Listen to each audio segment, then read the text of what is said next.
গতকালই আপনারা জানেন যে কলকাতা বিমানবন্দর থেকে গ্রেফতার করা হয়েছিল মূল আয়োজক শতদ্রু দত্তকে। আজকে বিধাননগর আদালতে তোলা হলে তাকে 14 দিনের পুলিশ হেফাজতের নির্দেশ দেয় আদালত।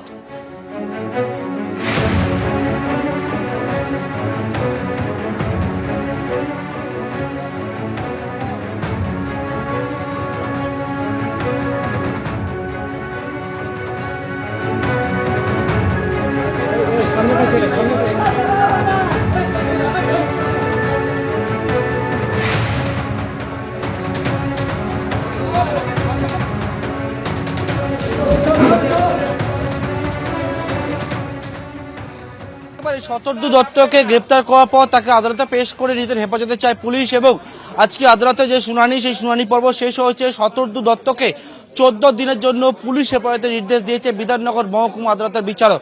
গতকালকে মেসিকে নিয়ে আসার পর যে পরিস্থিতি হয়েছিল, সেই জায়গায় একেবারে সরকারি আইনজীবী বলল যে ইভেন্টে কে আসবে, মেসির সামনে কে থাকবে, তার দায়িত্ব শুধু একেবারে হচ্ছে অর্গানাইজারদের।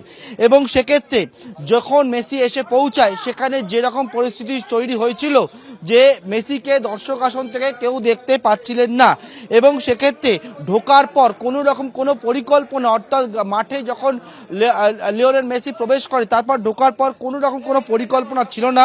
দর্শকদের দেখানোর দায়িত্বটা হচ্ছে অর্গানাইজারদের, এবং তার পরিবর্তে তার লোক অর্থাৎ অর্গানাইজারদের ওপর দায়িত্ব দিয়ে সরকারি আইনজীবী যে বিষয়টা বললেন যে তার লোক অর্থাৎ শতদ্রু দত্তর লোকেরাই ঘিরে রেখেছিল হচ্ছে লিওনেল মেসিকে। এবং এক্ষেত্রে যে ভাঙচুরের ঘটনা ঘটে এবং তাতে বেশ কয়েকজন পুলিশ কর্মী গুরুতরভাবে আহত হয়েছে, এবং এক্ষেত্রে কিন্তু একেবারে পরিষ্কার করে বলা হলো মোট 10টা গ্রাউন্ড উল্লেখ করা হয়েছে। সেই 10টা গ্রাউন্ডের পরিপ্রেক্ষিতেই হচ্ছে শতদ্রু দত্তকে নিজেদের হেফাজতে নেওয়ার প্রয়োজন রয়েছে, এবং তদন্ত একেবারে ইনিশিয়াল স্টেজে রয়েছে বলে একেবারে সরকারি আইনজীবী সেই বিষয়টা উল্লেখ করেন আদালত কক্ষে। এবং সেক্ষেত্রে বলেন যে অন্য কোনো অ্যাকিউজ যারা রয়েছে, যারা আরও এই অভিযুক্ত রয়েছে, তাদের খোঁজ করতে হবে, এনাকে জিজ্ঞাসাবাদ করতে হবে, একাধিক এভিডেন্স কালেক্ট করতে হবে। পুলিশের তরফ থেকে প্রেয়ার ছিল 14 দিনের পুলিশ কাস্টাডি। যা গ্রাউন্ডগুলো দিয়েছিল 14 দিনের পুলিশ কাস্টাডি চাওয়ার জন্য, যে গ্রাউন্ডগুলো দেওয়া হয়েছিল সেইগুলো আমি কোর্টের কাছে মেনশন করি যে গ্রাউন্ডগুলো 14 দিন, তার জন্য 14 দিন লাগার কোনো প্রয়োজন নেই। তার কারণ হচ্ছে যে প্লেস অফ অকারেন্স আর উনি যেখানে থাকবেন, if the PC is allowed, it is in a very stone throwing distance, সেই জন্য 14 দিন ধরে ওনাকে রাখার কোনো প্রয়োজন নেই। এবার ঘটনার ইম্পর্টেন্স দেখে জজ সাহেব, আমাদের মাননীয় জজ সাহেব, পুলিশের যে প্রেয়ার 14 দিনের পুলিশ কাস্টাডি সেটাই অ্যালাউ করেন। সঙ্গীর আসতে বিলম্ব, তাই দীর্ঘক্ষণ মেট্রোর গেট আটকে দাঁড়িয়ে রইলেন তরুণী। দীর্ঘক্ষণ গেট আটকে দাঁড়িয়ে থাকার গেট বন্ধ হতে প্রথমে সমস্যা, পরে গেটই গেল বিকল হয়ে। এই ঘটনা ঘটেছে দমদম ক্যান্টনমেন্টে, সেই ছবি আপনারা দেখতে পাচ্ছেন। এরপর সেখানে মোটরম্যান আসেন, মেট্রোর আধিকারিকেরা আসেন। দীর্ঘক্ষণ চেষ্টার পর মেট্রোর গেট মেরামতি করা সম্ভব হয়। দেখতে পাচ্ছেন একেবারে গেটে পা দিয়ে দাঁড়িয়ে রয়েছেন সেই তরুণী। গেট বন্ধ হচ্ছে না, দীর্ঘক্ষণ এই ধরনের সমস্যা চলতে থাকে। দমদম ক্যান্টনমেন্ট স্টেশনের ঘটনা।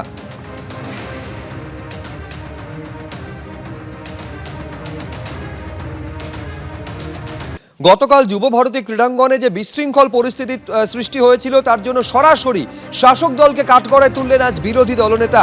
সাংবাদিক বৈঠক করে তৃণমূলের নেতা মন্ত্রীদের সঙ্গে মেসির ছবি দেখিয়ে অভিযোগ করেছেন বিরোধী দলনেতা। বিধানসভা নির্বাচনের আগে মেসি ভক্তদের আবেগকে ব্যবহারের চেষ্টা করেছে তৃণমূল কংগ্রেস। শুধু তাই নয়, একই সঙ্গে অরূপ বিশ্বাস থেকে সুজিত বসুদের গ্রেফতারির পর্যন্ত দাবি তুলেছেন তিনি। ভোটের আগে ফুটবল আবেগকে অপব্যবহারের চেষ্টা করা হয়েছে বলে আক্রমণ শানিয়েছেন তিনি। তৃণমূলের নেতা মন্ত্রীদের জন্যই দর্শকেরা বঞ্চিত হয়েছেন বলে অভিযোগ করেছেন রাজ্যের বিরোধী দলনেতা। লজ্জা লাগা উচিত হায়দ্রাবাদের কাছ থেকে, অন্যদের কাছ থেকে শেখা। কোলে পাঁজা করে রেখেছিস।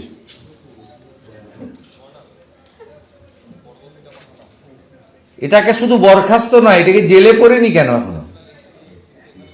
ওটা ক্রীড়ামন্ত্রী গেল, ওটা ক্রীড়ামন্ত্রীর ভাই পরিবার, সপরিবার। হ্যাঁ, মুখ্যমন্ত্রী পরিবার। ঠিক আছে, ঠিক আছে।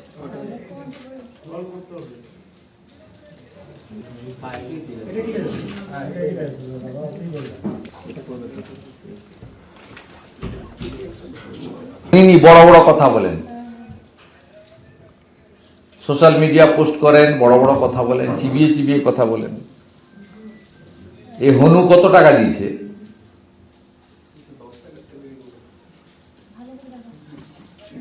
ক্রীড়া ক্ষেত্রের নক্ষত্র, তাকে এরা মনে করেছিল যে এদের ব্যক্তিগত সম্পত্তি এবং রাজ্যের সম্পত্তি। নির্বাচনের কয়েক মাস আগে এই ফুটবল আবেগ সেটাকে ব্যবহার করে তারা অপব্যবহার করতে চেয়েছিল।